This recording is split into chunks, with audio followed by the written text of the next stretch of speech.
Bienvenue à vous tous qui nous suivez sur notre superbe chaîne Étendard du Midi. Et nous voici encore sur ce plateau de votre émission tant attendue à cœur ouvert, une émission où on se dit des vérités selon la parole de Dieu avec un cœur sincèrement ouvert. Bien-aimés dans le Seigneur, nous revenons vers vous parce que nous avons eu des réactions, nous avons eu des questionnements et nous venons encore avec toutes ces préoccupations auprès du Dr King pour lui faire connaître, parce que le peuple de Dieu était dans l'émoi suite à toutes ces vérités qu'il a eu à nous faire connaître la dernière fois. Et donc vous comprenez bien sûr que nous continuons avec notre émission sur le décryptage de la guerre congolo-rwandaise. Dr King, bonjour. Bonjour, ma sœur. Nous revenons encore vers vous avec des préoccupations. Je vais déjà commencer là avec une de vos questions. D'ailleurs, la dernière fois, vous avez soulevé un point que Isolele Diamona, non, Congo Isolele Diamona. Et il y a une personne qui a réagi disant que si vous faites, vous dites que Isolele Diamona est le Congo, alors que la Bible nous dit que la nouvelle Israël ou bien la nouvelle Jérusalem est celle-là qui descend du ciel. Comment alors vous identifiez cette prophétie de la Bible à un peuple qui a toujours existé, alors que nous savons que c'est une prophétie qui va s'accomplir dans le temps, mais vous l'identifiez à un peuple qui a déjà existé depuis toujours? Merci pour ces réactions et ceci dénote effectivement le besoin de savoir. Vous savez que quand une trompette sonne, ça réveille, hein? Oui. Mais aussi quand il y a un réveil, les gens sont dans l'émoi.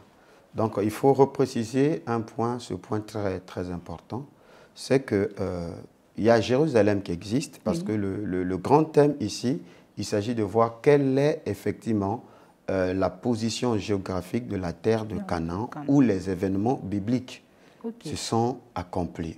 La terre où Jésus a marché, la terre où Abraham a marché, la terre où David a régné. D'aucuns pensent que c'est en Afrique, d'autres pensent que c'est au Moyen-Orient. Et moi, je suis de ceux-là qui soutiennent que cette terre où les événements se sont passés ne se trouve pas en Afrique parce qu'on ne peut pas jusqu'aujourd'hui me démontrer que Pilate soit venu en RDC ou en Angola ou en Afrique du Sud et que les Romains ou Titus soient venus en RDC pour incendier le temple, voyez-vous? Parce qu'il n'y a pas de preuves matérielles, ni scientifiques, archéologiques ou historiographiques qui montrent la présence des troupes romaines en Afrique centrale. Parce que l'histoire romaine, de l'Empire romain, a été bien sûr documentée de long en large. Tout comme aussi l'histoire du royaume grec, de l'Empire grec, a été documentée parce que Israël a été en interaction avec un certain nombre de peuples. Par exemple, lorsqu'on prend la vie de Jésus-Christ, le ministère de Jésus-Christ, il y a eu des temps où il a plus passé dans le pays de Tyr et de Sidon. D'où on parle de la femme syro-phénicienne, dont on parle de la Phénicie. Donc, vous comprenez et vous verrez que depuis la nuit de temps, la Phénicie était en interaction avec le royaume de David et même Salomon. Puisque la technologie qui a construit effectivement le temple ne venait pas d'Israël, elle venait de la Phénicie. Okay? Et Hiram, effectivement, a envoyé effectivement des techniciens. Il a envoyé le bois de cèdre venant du Liban pour ériger effectivement le temple. Donc, devant ces faits, et de façon historique aussi, même dans les pyramides, dans les écrits ou les murs égyptiens, il est bien prouvé que Pharaon faisait recours aux Phéniciens, la ville de Tyr, de Sidon et de Biblios, parce que c'est à Biblios que la transaction sur les papyrus que les Égyptiens amenaient et les Tyriens, les Phéniciens qui étaient des commerçants, faisaient effectivement des échanges avec les Grecs. Donc en quelque sorte, la ville comme Biblios était comme un carrefour, une métropole commerciale. Tyr et Sidon a toujours joué un rôle prépondérant pendant les mutations des empires, parce qu'ils avaient la technologie, ok, des bateaux et tout. Donc on ne pouvait pas du coup détruire ces villes-là ou ces civilisations si facilement parce qu'ils avaient la connaissance. Et chaque empire, chaque empereur, chaque roi avait besoin de dealer avec des Tyriens et des Sidoniens à cause effectivement de la technologie.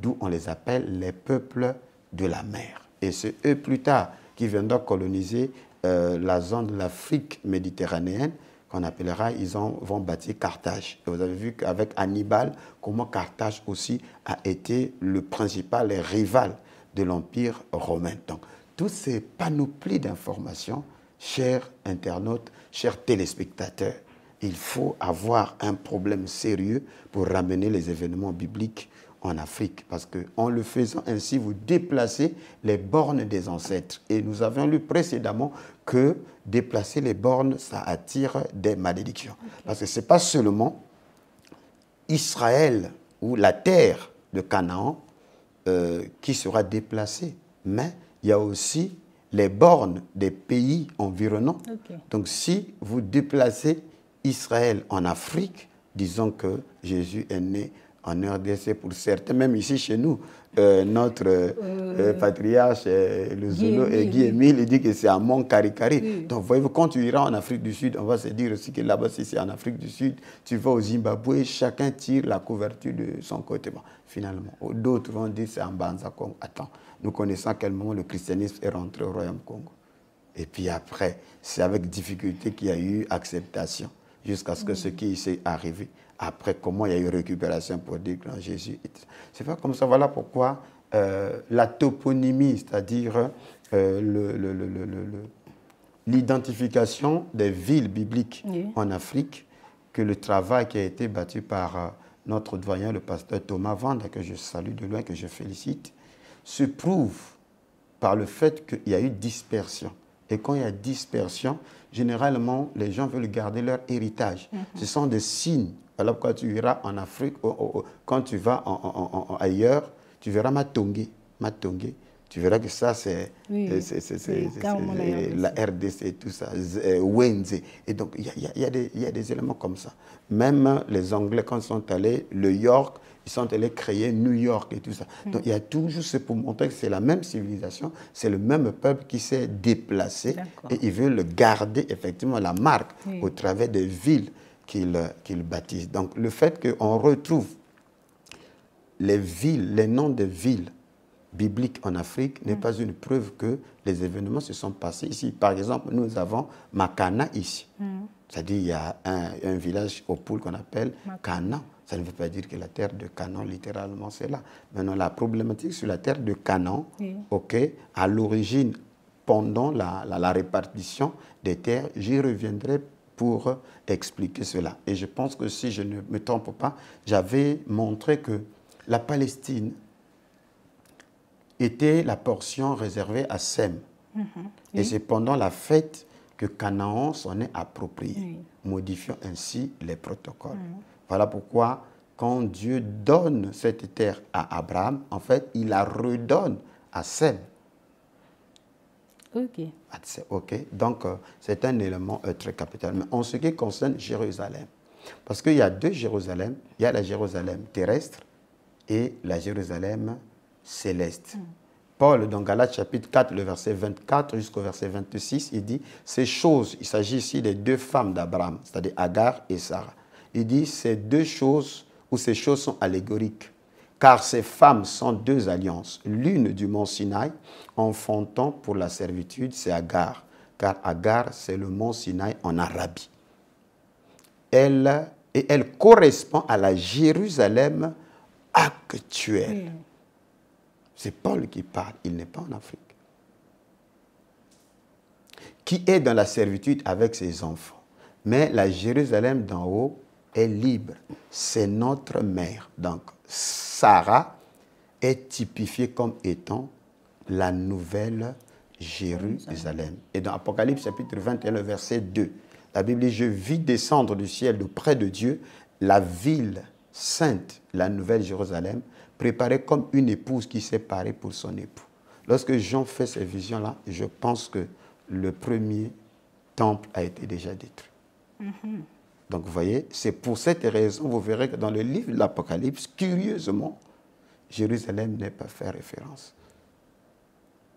Jean, mais effectivement, Jean reprend effectivement les terminologies d'Ésaïe et d'Ézéchiel, montrant qu'il y a une Jérusalem nouvelle, mais c'est une Jérusalem céleste. Donc ça, c'est un élément très capital qui était nécessaire d'être éclairci. Okay? D'où, je crois que Jésus, dans le livre de Jean, chapitre 4, le verset 20, il dit que la femme a posé la question, mais nos pères ont adoré sur cette montagne, et vous dites, vous, que le lieu où il faut adorer, c'est à Jérusalem.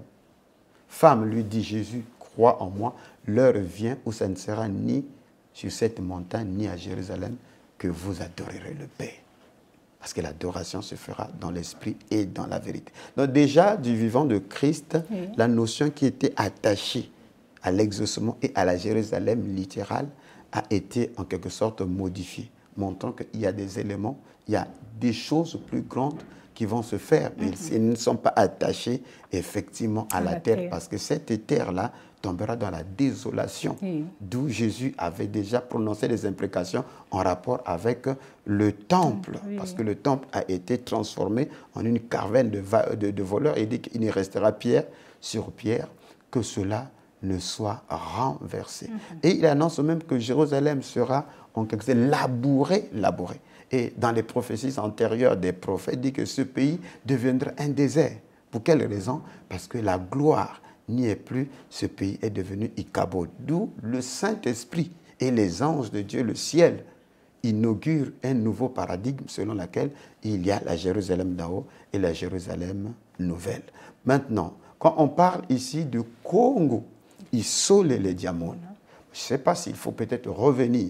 Sophonie 3.10 est précis là-dessus, que d'au-delà des fleuves de l'Éthiopie, mes adorateurs, mes dispersés m'apporteront des offrandes. Donc, Israël n'est pas une terre. Il n'y a pas une terre qu'on appelle Israël. Israël, c'est un peuple. Et j'aimerais que les téléspectateurs, ceux-là qui me suivent, que vous soyez édifiés là-dessus. Il n'y a pas une terre qui s'appelle la terre d'Israël. Cette terre où Israël a vécu était appelée la terre de Canaan. Que Dieu appelle ma terre, ou le pays de Canaan. Mais Israël, c'est les enfants de Jacob, formant 12 patriarches qui donnent 12 tribus et qui formera le royaume avec Saoul premièrement, David et ensuite Salomon. Et après Salomon, il y a Schisme et il y a 10 qui vont rester. Et il y a 2 tribus avec la tribu de Lévi qui vont former effectivement le royaume ou la maison de Juda qu'on appelle le royaume de Juda ou la maison bien sûr de David. Voilà la configuration. Ce peuple, en cas de désobéissance, devait connaître des châtiments. Et parmi ces châtiments, ça sera la dispersion.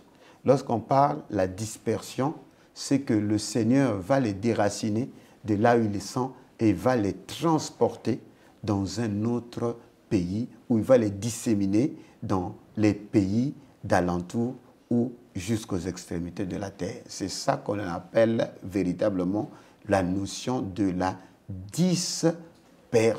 Et j'ai enseigné cela dans le réveil du 3e jour ici à White Eagle Tabernacle et plus tard, je crois, sous la vision du second exode à Abidjan chez le docteur Aké. Pour ceux-là qui veulent comprendre ces enseignements profonds, alors les vidéos sont disponibles dans l'étendard du Midi, dans votre chaîne que vous appréciez très bien. Donc, quand on parle de dispersion, il y a mutation. Et Deutéronome 28, le verset 68 avait annoncé cela. Et l'Éternel te ramènera sur des navires en Égypte, c'est-à-dire en Afrique. Et tu feras ce chemin dont je t'avais dit, tu ne le reverras plus. Là, vous vous offrirez en vente à vos ennemis comme esclaves et comme servantes, et il n'y aura personne pour vous achetés.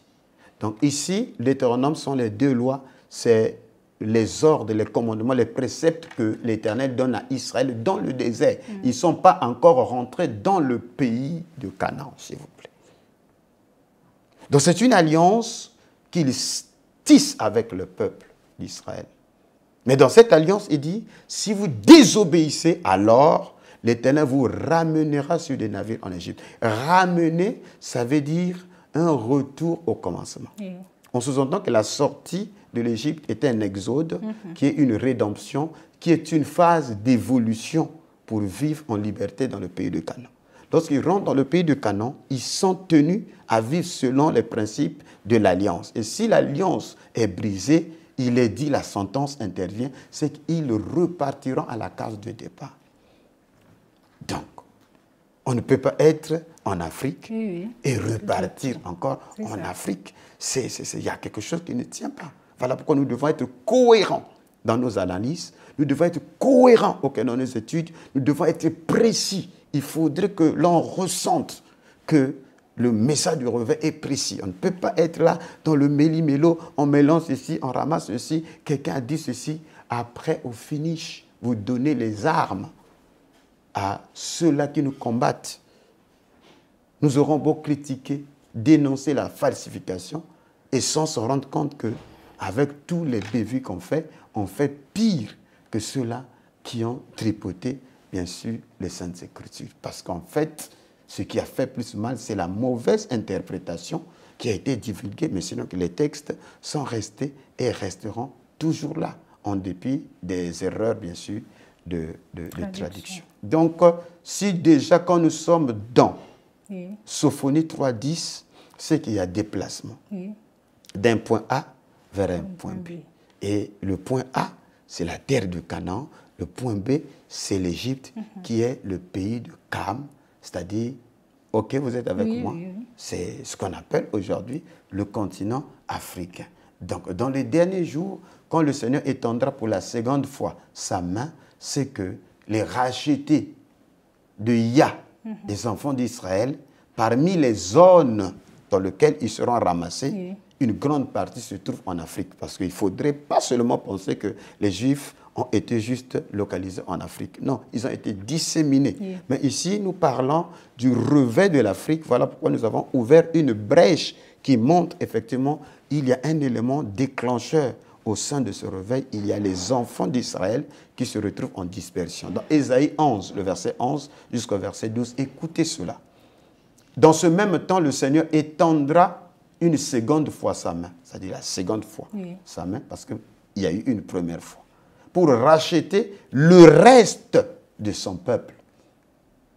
Pas tout son peuple, le reste, dispersé en Assyrie, c'est une zone de dispersion, et en Égypte, nous sommes là en Afrique, virgule, à Patros, nous sommes en Afrique, et en Éthiopie, et à Elam, là c'est l'Iran actuel, à Shinéar, c'est-à-dire la Shinéar, si on considère Shinéar comme étant la Mésopotamie de l'autre côté, vers Babylone. Quoique il y a beaucoup d'interprétations, non, il parlait des Shinéars d'Afrique. Mais ici, il est précis, ils ont été transportés dans le pays de Shinéar, qui est la Babylonie. À Hamath, c'est-à-dire en Syrie, et dans les îles de la mer. Vous voyez? Il élèvera une bannière pour les nations, il rassemblera les exilés d'Israël et il recueillera les dispersés de Juda des 4 extrémités de la terre. Donc lorsqu'il y a dispersion, c'est qu'il y a un point A et ensuite il y a un point B. Ça, c'est un élément capital. Et vous allez prendre aussi Ésaïe 27, le verset 12 à 13. Ça, c'est pour montrer que lorsque nous sommes dans la configuration Israël, c'est qu'Israël n'est pas une terre. Israël, c'est un peuple et ce peuple-là se meut d'un endroit à un autre. Mais dans les derniers jours, il y a des zones tampons qui ont été mentionnées. Il y a la Syrie, il y a l'Égypte, nous sommes de l'Afrique, à Patros, en Éthiopie, ok, et dans les îles de la mer. Voilà pourquoi l'au-delà des fleuves de l'Éthiopie, c'est aussi une grande zone très capitale. Et l'au-delà des fleuves de l'Éthiopie, ce qui nous ramène directement dans le bassin du Congo.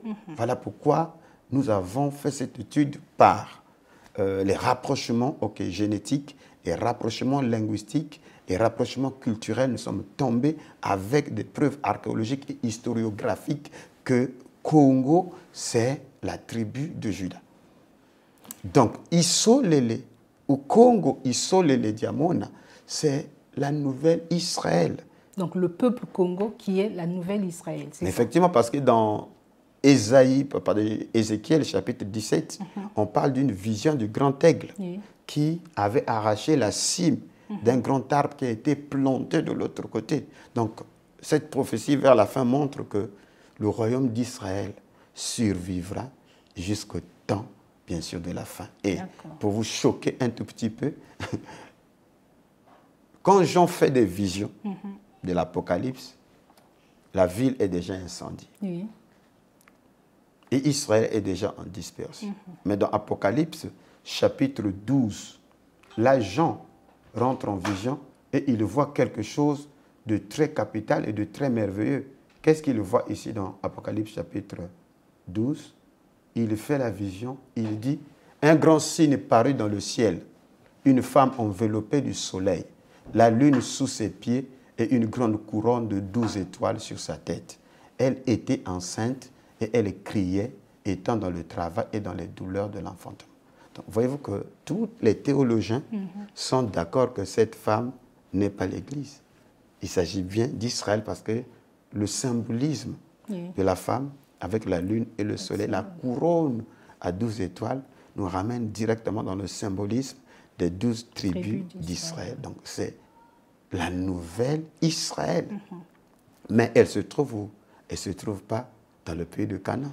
Elle est quelque part, voilà pourquoi plus tard elle dit qu'il y a un désert qui a été préparé où elle fut cachée loin du dragon.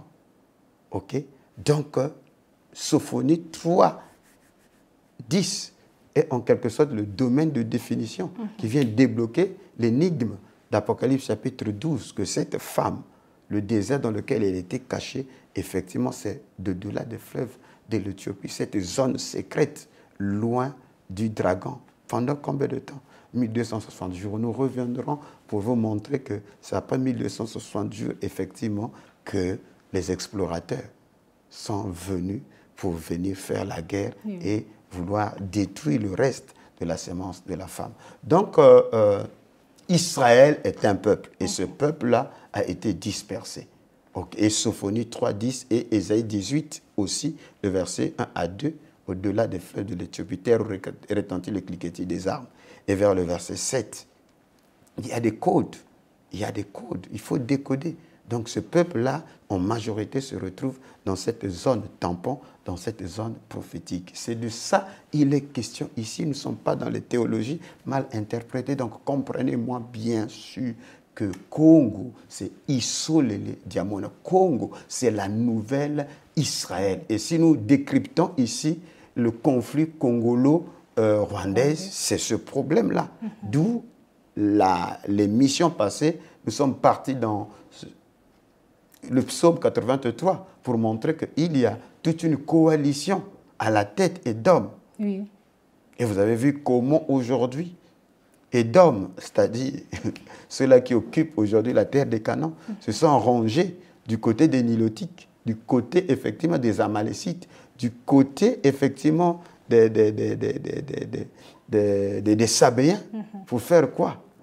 Pour attaquer, pour détruire et pour exterminer Israël afin qu'on ne parle plus du nom d'Israël sur la terre. Merci. Merci beaucoup, Dr King, déjà pour cette réponse qui a été vraiment amplement explicitée. Mais en parlant même déjà de cette guerre, la dernière fois, vous nous avez dit qu'il y a normalement la prophétie selon Ésaïe 19, où il devait avoir un Messie, un sauveur qui devait être envoyé au peuple de l'Égypte. Mais quelque part encore, vous nous avez dit que selon Deutéronome 32:8, c'est que depuis la fondation du monde, ou lorsque Dieu est en train de placer les fondements de la terre, il assigna à chaque terre ou à chaque peuple, s'il faut le dire ainsi, un esprit protecteur ou bien un ange gardien. Mais curieusement, vous avez identifié Ésaïe 19 avec Simon Kimbangu, Dr King. Et vous avez rattaché bel et bien les deux écritures, donc Ésaïe 19 et Deutéronome 32. Simon Kimbangu a existé dans le temps. Est-ce qu'il n'a pas été lorsque Dieu était en train de poser les fondements de la terre? Comment est-ce que vous pouvez dire que cet ange-là, l'ange qui qui doit venir en intervention pour la RDC, est Simon Kimbangu? Non, mais je crois qu'il faut qu'on soit précis. Voyez que le christianisme a un problème très sérieux d'enseignement. Et s'il y a des gens qui ne maîtrisent pas leur Bible, c'est bien sûr les chrétiens. Et c'est déplorable de vivre continuellement dans cette médiocrité impermanente et répétitive. Donc, il faut faire la différence. Les anges ne sont pas des êtres matériels. Oui. Les anges sont des êtres angéliques. Ils ont existé avant même la création de l'homme. Ils sont plus intelligents, plus avisés, ils connaissent plus de choses. Voilà pourquoi ils sont en quelque sorte les gardiens. Même les enfants. Jésus a dit que les enfants ont des anges. Chaque homme qui est né sur la terre, il a un ange ou il y a des anges qui le gardent. Et ça, c'est une vérité absolue. Dans une autre dimension, les nations, les territoires, ils sont gardés par des êtres angéliques. Et Deutéronome 32, le verset 8 est précis là-dessus. Il a fixé les frontières des peuples et il a confié chaque peuple à un être du ciel. Et cet être du ciel, c'est une cohorte, effectivement. C'est un gouvernement angélique. Et ces anges-là, ce sont des anges qui œuvrent pour le bien-être des habitants qui vont occuper, bien sûr, ce territoire-là. Ceci n'exclut pas, il y a aussi des anges qui ont été précipités, qui viennent aussi pour tourmenter les peuples. Ce sont ces anges-là qui amènent effectivement le malheur, les difficultés. Et les hommes sont plus séduits par des anges, bien sûr, méchants, qui revêtent la forme des anges de lumière, mais au fond, ce sont des anges obscurs, des anges du mal. Maintenant, il est écrit que dans Hébreux chapitre 1, le verset 14, que les anges sont des esprits envoyés pour exercer un ministère en faveur de ceux qui héritent le salut. Donc, il s'agit des anges qui travaillent. Donc, l'ange est un ministre. Donc, le ministère, en effet, c'est l'ange. Et l'ange égale à l'esprit. Donc, nous rentrons là dans une dimension intemporelle. L'esprit n'a pas de limite. Donc, un esprit peut oindre plusieurs vases. Et je vous avais dit que les prophètes d'Akab, qui étaient autour de 400, si je ne me trompe pas, ont été visités par un seul être céleste qui est un ange ou un démon. Oui. OK? Et sous l'influence du vin, de la corruption ou du mensonge, ils ont senti l'énergie, ils ont commencé à travailler sous l'influence d'un mauvais ange. Vous comprenez? Donc, un seul ange qui a oint 400 prophètes par l'esprit de mensonge. C'est pour ainsi dire que si le ministère c'est l'ange, ça veut dire que c'est l'ange qui oint un corps. Donc, il ne s'agit pas du retour littéral ou physique de Simon Kimbangu. J'ai joint cela avec l'esprit d'Élie. Oui. Quand le Seigneur dit dans Malachie 3, le verset 4 à 5, « Je vous enverrai Élie, le prophète ». Il ne s'agit pas littéralement d'Élie qui reviendra, mais il s'agit de son ange, de l'esprit qui travaillait dans Élie. Parce qu'il est dit que c'est poussé par le Saint-Esprit que les hommes ont parlé de la part de Dieu. Parce qu'aucune prophétie n'a été donnée par la volonté des hommes. C'est poussé par l'Esprit. Donc ce sont les anges, ce sont les activités des anges qui ont fait que les hommes soient puissants, que les hommes arrêtent les guerres, que Élisée pouvait aveugler toute une armée et pour les amener vers un guet-apens. C'était l'ange. Donc l'ange d'Élisée, c'était l'ange qui était avec Élie. Ça s'appelle le manteau. Et c'est un esprit spécifique. Vous pensez que Dieu n'a pas plusieurs anges, plusieurs esprits, mais c'est parce que cet esprit-là a déjà fait preuve. Et il est devenu un esprit familier au peuple d'Israël. Et lorsque le peuple connaît des périodes de déclin spirituel, comme cet ange-là est déjà familier à ce peuple-là, il dit, je vous enverrai Élie, le prophète. C'est cet ange-là, c'est cet esprit-là. Et c'est cet esprit-là qui est venu dans Jean-Baptiste.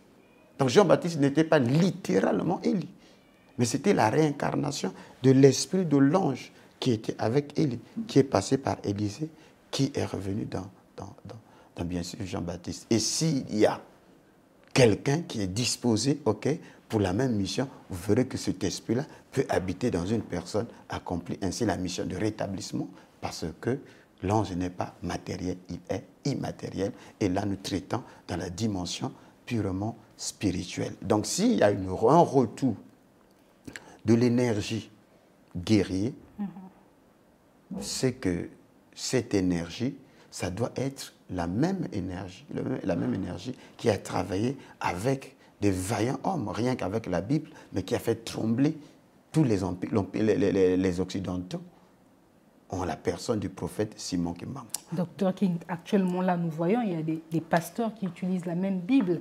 Comment est-ce que cela ne se fait pas? Et pourtant, ils sont là, oui. Vous nous avez dit qu'il fallait normalement pas prier Jésus, il fallait prier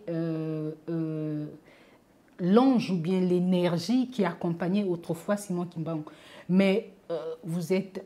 Non, il faut peut-être peser le mot. Nous sommes devant les chrétiens. Vous savez qu'il y a des gens qui, dans ce qu'ils attendent, c'est juste un seul mot pour balayer tout. Vous voyez que ces gens-là, surtout ces chrétiens d'église, ils sont mal intentionnés. Parce que pour eux, le diable est ailleurs. Le diable n'est pas eux, il n'est pas chez eux. Donc, ils cherchent juste un seul mot que de prier l'esprit de Simon Kimbangu. Là, vous les avez servis sur un plateau. Ces esprits-là ne sont pas des esprits adorables. Apocalypse chapitre, je crois, 21 ou 19, comme c'est précis. Jean voulait adorer l'ange. Il lui dit non. Je suis ton compagnon de service. Je suis ton compagnon de service. Et celui de tes frères adore Dieu. Donc, aucun ange de Dieu n'accepte l'adoration. Si vous êtes en face d'un ange qui accepte l'adoration, il n'est pas l'ange de Dieu. C'est un ange séduit. C'est un ange, bien sûr, des ténèbres. Je suis en train de parler d'activer. D'activer. Parce qu'il y a une différence entre... Parce qu'une promesse ne peut pas se réaliser si vous ne l'activez pas. Si vous n'êtes pas dans l'expectative, si vous n'êtes pas dans l'attente. Or, la religion des églises aujourd'hui modernes est un poison qui a appris les gens à noyer leurs craintes, leurs soucis dans l'évangile de la course vers le ciel et le visa ou la police d'assurance pour s'échapper de l'enfer. Raison pour laquelle, si l'Afrique ne se révolte pas aujourd'hui, s'il y a deux facteurs, il y a la boisson qui est mise à la disposition de tous et il y a la religion. Parce que si vous enlevez la boisson et la religion pendant une année, il y aura des révoltes partout en Afrique.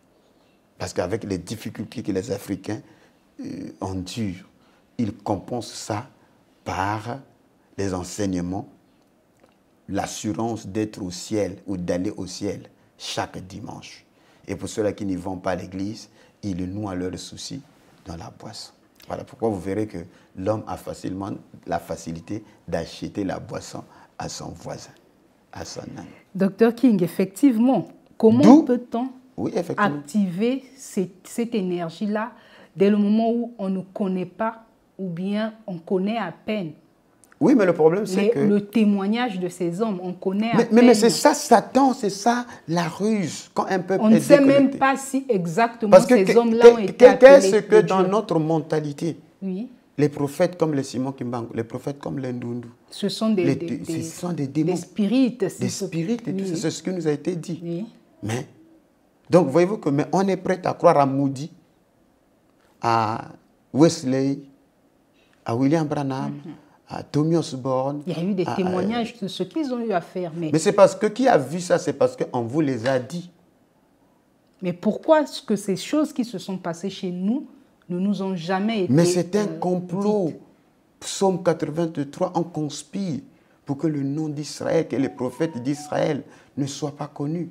Donc vous pensez que nous sommes sur une terre où il n'y a aucune manifestation, il n'y a aucune visitation, que les miracles... Bon, déjà, en prenant Frère Branham dit que l'homme noir est plus spirituel que l'homme blanc. Donc, de façon naturelle, quand il parle de spiritualité, il ne s'agit pas de la religion. Il dit spirituel, ça veut dire que l'homme noir, dans son génétique, dans son ADN, a la facilité d'entrer directement en contact avec le monde spirituel. C'est de ça. Vous prenez la même Bible, et vous l'amenez chez les Noirs et vous pensez que Dieu est là, le Très-Haut, qui a mis ce potentiel de la mélanine facilement, qui était comme un courant. Et puis, il n'y a jamais eu des prophètes. C'est là. Donc, comment ils ne peuvent pas, les pasteurs ne peuvent rien faire parce qu'ils ne savent pas. Ils sont comme des instruments d'une machination bien ourdie qui n'est pas différent des politiciens d'Afrique. OK? Et aujourd'hui, avec ce qui se passe, vérité doit être dite. Oui. Déjà, aussi longtemps que l'esprit Congo ne sera pas restauré, vous irez nulle part. Parce que Congo isole les diamants. Quand l'esprit Congo n'est pas restauré, il sera difficile. Parce que la conférence de Berlin, en effet, c'est la conférence du bassin du Congo. Donc, il était question d'étouffer, de couper sous forme de toile d'araignée la question de cet empire appelé l'Empire Congo, afin que cela devienne une franchise des Occidentaux pour se servir. Toutes les fois, lorsqu'on coupe votre territoire en toile d'araignée, alors c'est des familles qui sont coupées, c'est des énergies qui sont modifiées, c'est des structures spirituelles qui sont modifiées. Parce qu'il y a des exaucements, il y a des rituels qui ne peuvent que marcher si vous êtes à des endroits géographiques précis. Et ça, peut-être ça vous paraît difficile, mais vous verrez que dans la Bible, que ce soit le prophète Ézéchiel ou le prophète Jérémie, Dieu lui dit, va précisément, va faire tel rituel au grand fleuve l'Euphrate. Après, il donne un message. Et il y a des prophéties où Ézéchiel est en Babylonie, mais il est obligé de faire un voyage pour venir à partir de Jérusalem et voir. Quand il dit voyage, ce n'est pas un voyage temporel, mais un voyage spirituel, pour voir à partir de Jérusalem. Parce que ça, c'est ce que j'appelais la spiritualité des territoires. Donc, il faudrait premièrement qu'il y ait une contre-conférence de Berlin. Quand je parle d'une contre-conférence de Berlin, il faut rompre toutes les alliances, les décrets qui ont été établis pendant cette conférence-là. Parce que c'est cette conférence qui a démembré l'esprit du royaume, qui a introduit l'esprit de la République, qui est une notion étrangère au peuple que nous sommes. Comment allez-vous avoir des victoires? Comment allez-vous parvenir à la libération avec des concepts, des idéologies, des paradigmes dont vous n'avez pas été, vous, les créateurs? Nous, ici, c'est la chefferie. Nous, ici, c'est la royauté. Voilà quoi. Nos dirigeants, ils règnent comme des rois. Moi, je pense, pourquoi on fait même l'hypocrisie? On devait instituer des rois. C'est des rois qui nous dirigent. On devait les appeler des rois parce qu'ils se comportent comme des rois. Mais pour s'ajuster avec la cadence, le style de la communauté internationale, on fait la République de ceci, la République de cela. Mais ça ne peut pas marcher parce que c'est étrangère à nos us, à nos mœurs et à nos coutumes. Donc pour y parvenir, il faut une contre-conférence de Berlin pour révoquer les décrets. Parce que lorsqu'on a coupé, ce n'est pas simplement par plaisir. Il y a eu des entités qui ont été invoquées pour séparer effectivement. Vous verrez que Hitler, avant de déclencher la nuit de cristal, c'est-à-dire pour organiser l'Holocauste, il a dû d'abord restaurer la porte d'Istar, c'est-à-dire le chemin de la procession. Ça, nous sommes dans le monde spirituel, dans la dimension spirituelle. Ce qui était à Pergame a été ramené à Berlin. Quand vous irez à Berlin, vous allez voir la porte d'Istar, c'est la porte de Babylone. On l'appelle la porte de la procession, parce que les énergies qui ont détruit effectivement les Juifs, étaient attachées à ce lieu-là. Donc, pour qu'ils réussissent, pour qu'ils soient farouches, il a fallu qu'il ait ce symbolisme-là. Donc, c'est juste des parenthèses, effectivement, pour vous montrer que ce n'est pas simplement des gens qui sont assis, qui ont décidé, non, qui ont coudu. C'est plus profond que... Il y a des entités derrière chaque action. Il y a des entités qui ont agi à un niveau plus supérieur. C'est la raison pour laquelle il faut une contre-conférence de Berlin. Et s'il y a une contre-conférence de Berlin, alors il faut recoudre effectivement le tissu du royaume. Pour que les anges familiers, protecteurs du royaume, soient à nouveau réveillés. Il faut que le tissu royal ou territorial soit restaurée. Et pour cela, il faut une fédération Congo, c'est-à-dire les pays qui ont été autrefois entrecoupés par la conférence de Berlin, oui, doivent revenir, parce que c'est un crime, doivent revenir avant, au statut avant la conférence de Berlin. C'est possible, puisque l'AES a fait ça. Mais Dr King, vous savez que l'AES a fait ça pas avec les anciens dirigeants. Présentement, là, chacun d'eux a sa coupe, ou bien chacun d'eux est servi à sa manière. Est-ce que qui sera le premier à dire que moi, il ne s'agit pas des nouveaux ou des grands, des anciens dirigeants. Il s'agit de la visitation divine, de l'énergie. Il s'agit, de cet être-là. Voilà pourquoi est-ce que... C'est la vision, parce qu'on peut changer de nouveau. Mais s'ils sont aussi séduits et embrigadés dans le roseau occidental, ça ne produit absolument rien. Oui. On pourra changer encore. Il ne s'agit pas de changer, il s'agit d'être inspiré, d'avoir une vision réelle et comprendre la spiritualité, le schéma et le chemin, bien sûr, de sortie. Donc, il faut qu'il y ait une fédération qui va rassembler effectivement les pays qui autrefois constituaient le royaume Congo. C'est la première étape, pour réveiller l'ange Congo. Première étape pour réveiller l'ange Congo. Seulement pour réveiller. Parce que... Mais effectivement, vous ne pouvez pas rentrer en contact avec cet être-là alors qu'on est étranger dans les mœurs. Dr King, à qui alors revient cette mission? Est-ce aux politiques ou bien aux hommes religieux, c'est-à-dire les pasteurs, les prophètes, tout le corps ministériel? Non, à tout fils du Congo. Ce que je fais là, je fais ma part. Vous voyez? Si je suis dans la politique, il faudrait que je sois animé par ce même esprit. Vous savez que j'ai dit que l'Église est un poison, l'Église est même l'opium. C'est une drogue. Parce que comment Israël, la messianité, parce qu'il faut réveiller effectivement la messianité Congo, ou israélite si vous voulez, avec les termes bien sûr théologiques. Parce que Israël a connu des déportations. Et ils n'ont pas, la tribu de Juda n'a pas supporté d'être séparée du sanctuaire. Et les prophéties du prophète Jérémie annonçaient, après 70 années, ils reviendront. Et Daniel 9 est la clé.